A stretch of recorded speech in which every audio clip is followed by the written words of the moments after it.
ल साथीहरू म चाहिँ अहिले हाम्रो यहाँ उहाँ हसै साहब हुनुहुन्छ। अस्ति भक्का खुवाउनु भएको थियो र आज उहाँको यसरी यो अवस्थामा आज होइन, आज मात्रै होइन, आजभन्दा लगभग एक हप्ता अगाडिदेखि नै उहाँले यसरी यो अवस्थामा हेरिराख्नु भएको थियो र यो अवस्थामा हेरिराख्दा पनि अब उहाँलाई चाहिँ एकदम जो त्यो सहयोगको लागि चाहिँ जुन ब्ल्याङ्केट र त्यो ओढ्ने सामग्रीहरू जस्तो यो फर्म भयो ओछ्याउनलाई, यस्ता चिजहरू नभेटेको कारणले गर्दा उहाँले चाहिँ अलिकति कुर्नुभयो र पटक पटक यो मान्छेलाई चाहिँ हेर्दाखेरि उहाँलाई चाहिँ साह्रै माया लाग्थ्यो र उहाँले चाहिँ कहिलेकाहीँ भक्का खुवाउने, कहिले चाहिँ चिया नास्ताहरू यसो खुवाउने काम गरिराख्नु भएको थियो। अस्ति पनि एउटा भिडियो हालेको थिएँ र एउटा मानव आश्रमसँग मैले कुरा गर्दाखेरि के भन्नुभयो भने उहाँको एउटा फोटो पठाउनुहोस्, हामीले अब भिडियो यसरी बनाइरहेको छौँ, फोटोको के आवश्यक छ भन्नुहोस् त।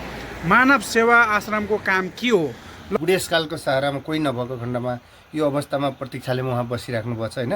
हजुर हजुर। त्यसले गर्दाखेरि अब यहाँ हेरौँ, एक सर लुगा मात्रै छ, यति राति बिताउने गरेको। यो मान्छे पागल होइन है, यो राम्रो मान्छे हो, बुद्धि छ, बोल्न सक्नुहुन्छ मजाले है। उहाँको एकदम अवस्था, घर फ्यामिली कोही नभएकोले गर्दा उहाँको बिहे नभएर उहाँ एक्लै एकल हुनुहुन्छ। उहाँ एकदम सिङ्गल हो, कुमार भएर उहाँले बिहे गर्नुभएको छैन, त्यसैले उहाँको अवस्था यस्तो छ।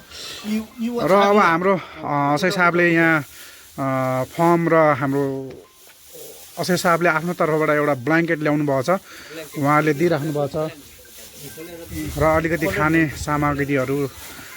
यसरी सानोतिनो सहयोगले चाहिँ कुनै मान्छेको भलो हुन्छ र उहाँलाई चाहिँ सहयोग हुन्छ भने सबैले अगाडि बढ्नुपर्छ। धेरै ठुलो सहयोग होइन यो, तर हाम्रो लागि धेरै ठुलो सहयोग होइन, को लागि यो मानवताको लागि धेरै ठुलो कुरा हो। उहाँलाई यतिको सहयोग भनेको धेरै ठुलो सहयोग हो।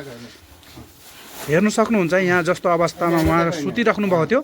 आज यो चाहिँ काम हाम्रो हसै साहबले एकदमै राम्रो काम गर्नुभएको छ।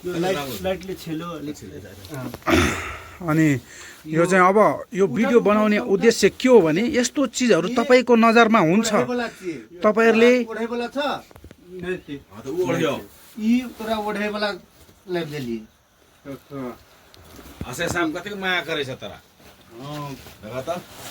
धन्यवाद हो यसो कार्यक्रमको लागि, म धन्यवाद मान्छु। म के भन्न चाहनुहुन्छ?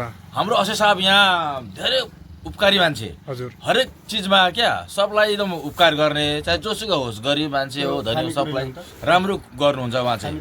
जुन यो कार्य हो उहाँको लागि र तपाईँको लागि, मेरो लागि धेरै ठुलो त होइन नि रकम त होइन हजुर, तर सबभन्दा मलाई यो खुसी लाग्यो कि एउटा कति दयालु मान्छे हुनुहुन्छ हसै साहब भन्ने कुरा नि एकदम विश्वास हो क्या।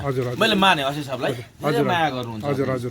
मैले बारम्बार अब यो कुराहरूमा अब उहाँलाई सोद्धाखेरि मसँग अलिकति होइन म यो कम्बल खोजिरहेको छु, यो खालको अब ब्ल्याङ्केट भेटिरहेको छुइनँ। यो चाहिँ एकदमै तातो हुने खालको ब्ल्याङ्केट हो र उहाँले चाहिँ यो एकदमै खोजेर आज हामी दुवैजना गएर यो खोजेर ल्याए। अनि ल्याएपछि अब आज उहाँ दिँदैछु। यो भिडियो बनाउने उद्देश्य के हो भने भ्युज र लाइकको लागि होइन साथीहरू। तपाईँहरूले तपाईँहरूको गाउँठाउँमा यस्तो मान्छेहरू देख्नुहुन्छ तर देखेर पनि अनदेखा गर्नुहुन्छ, तर कृपया तपाईँहरूले चाहिँ यस्ता मान्छेहरूको चाहिँ सहयोग गर्नु होला है। यसरी चाहिँ सानो सानो सहयोगले, तपाईँहरूको सानो सानो सहयोगले सहयोग हुन्छ। त्यसैले म के भन्छु, तपाईँहरू सबैले आफ्नो ठाउँमा यस्तो व्यक्ति यदि तपाईँहरूले देख्नुभयो भने उहाँहरूको सहयोग गर्नु होला। पानी छे, बिस्कुट दिल के, भुजिया छे, चूरा छे, सबको व्यवस्था क्या दिल छे, खा अपन आराम से रह, कोई टेंशन नहीं छे। ई ओढ़ के सुतिया नहीं दियो पकड़ो ई अब। हां ई ओढ़ के सुतिया जत्ते जेब ना ई लेके जइया। हां बुझला कि एकदम पटिया के बढ़िया से सुंदर के दिल गया तू लियो ई तोरे छे। हां ओढ़ लेबे ने। हां ओढ़ लियो एकरा, ओढ़ के सुतिया ना है त कथो ई ओढ़ के मजा से सुतिया एकरा। आ जथो भी जेब ना एकरा वो मतलब पटिया के मतलब बढ़िया से ई करके लेके जइया। अच्छा हां और फॉर्म एकदम लपेट लिया। हाँ, ये फॉर्म के भी नहीं छोड़िया, यो नहीं छोड़िए, ये बढ़िया से लपेट के रखिया। आ तो बिस्कुटो छ ज्यादा।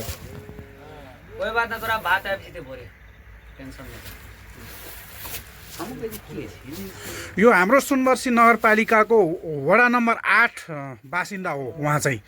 तर अहिले तो अपन नाम कहते में नाम बोला था झरिया नाम झरिया नाम से। मैं आप मोर के लिए छोटे में हाँ घर कता घर घर नै थिए घर नै छ माँ बाप खत्म भएर घर उजेर गए ए एक बहन थे कुन गाउँमा रहन घर है गाउँ एक गरगमा में सिटी के साइड में